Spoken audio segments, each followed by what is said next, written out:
São Paulo, la plus grande ville d'Amérique latine, ultra connectée et désormais ultra surveillée.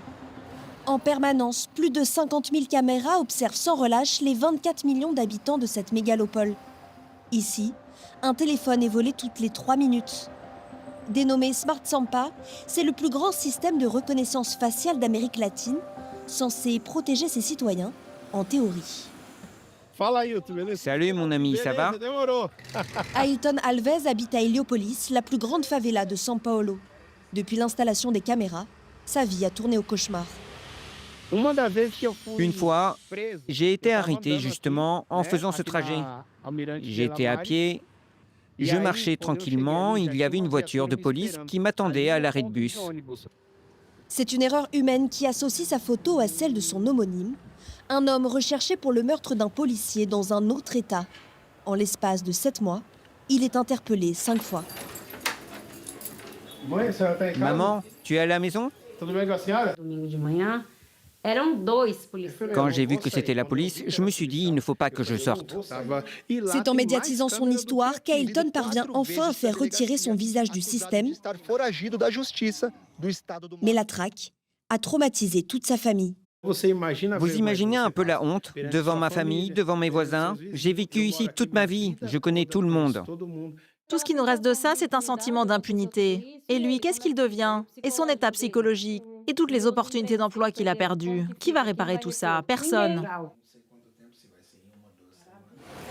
Avec un budget de plus d'1,5 million d'euros par mois, Smart Sampa se vante pourtant d'être infaillible. 7 anos de fuga acabam em poucos minutos. Smart Sampa, inteligência para deixar São Paulo mais segura. Une efficacité que la mairie affiche jusqu'à l'entrée de ce centre de contrôle, avec ce prisomètre qui décompte en temps réel le nombre d'arrestations. Luis Antonio dirige ici 250 agents qui ont des yeux dans toute la ville, 24 heures sur 24.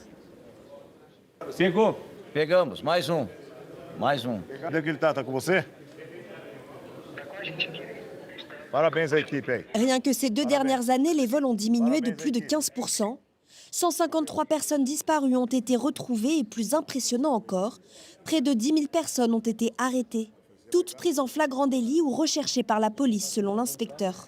Ce sont des criminels. Certains sont poursuivis pour homicide, viol ou braquage, donc leur photo est dans notre système. Quand ils passent proche d'une caméra, l'intelligence artificielle les identifie et nous alerte. On envoie une patrouille uniquement quand l'IA est sûre à 92%.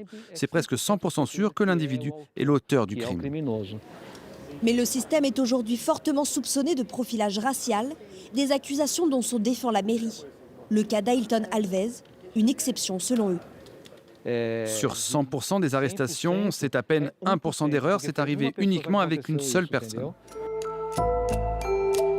Selon le rapport de transparence de la mairie publié en 2025, 82 personnes ont été arrêtées à tort en à peine 6 mois. Les données officielles ne précisent pas la couleur de peau, mais Ailton et son avocat sont convaincus qu'un biais racial existe. Ils ont décidé de poursuivre l'État et la ville de São Paulo en justice pour préjudice moral. Selon eux, Smart Sampa viserait surtout les hommes noirs originaires de banlieue. Son cousin a vécu la même situation. Et il est noir aussi. C'est ce que je dis, c'est uniquement avec les personnes noires que ce genre de situation arrive. La manière dont le système est alimenté, c'est uniquement au faciès.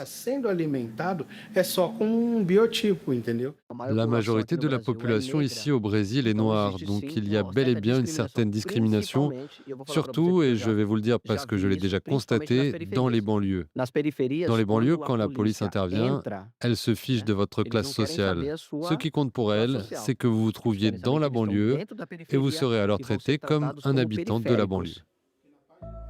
Un sentiment de persécution loin d'être ressenti dans les quartiers chics de São Paulo. Ici, Smart Sampa ne rencontre pas du tout la même opposition. Oui, il y a du positif avec ce système, car on se sent plus en sécurité. Mais en même temps, on ne sait pas ce qui peut être fait de notre image. Comment ça pourrait nous impacter? C'est un mécanisme qui pourrait être utilisé pour limiter ma liberté d'expression et ma liberté politique. Donc non, je n'y suis pas vraiment favorable. Ça me met mal à l'aise.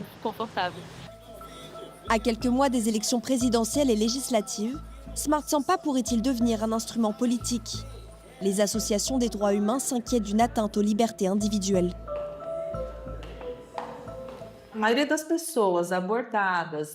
La majeure partie des personnes arrêtées le sont parce qu'elles n'ont pas payé leur pension alimentaire, par exemple.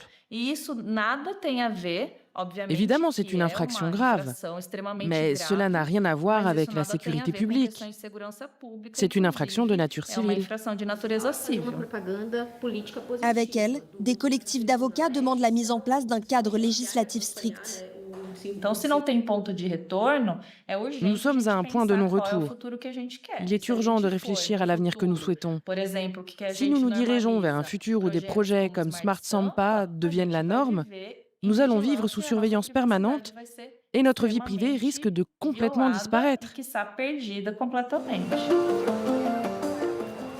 Le Big Brother de São Paulo est loin de faire l'unanimité au Brésil. Plus de 50 parlementaires de plus de 13 États du pays ont déjà déposé des projets de loi pour interdire la reconnaissance faciale.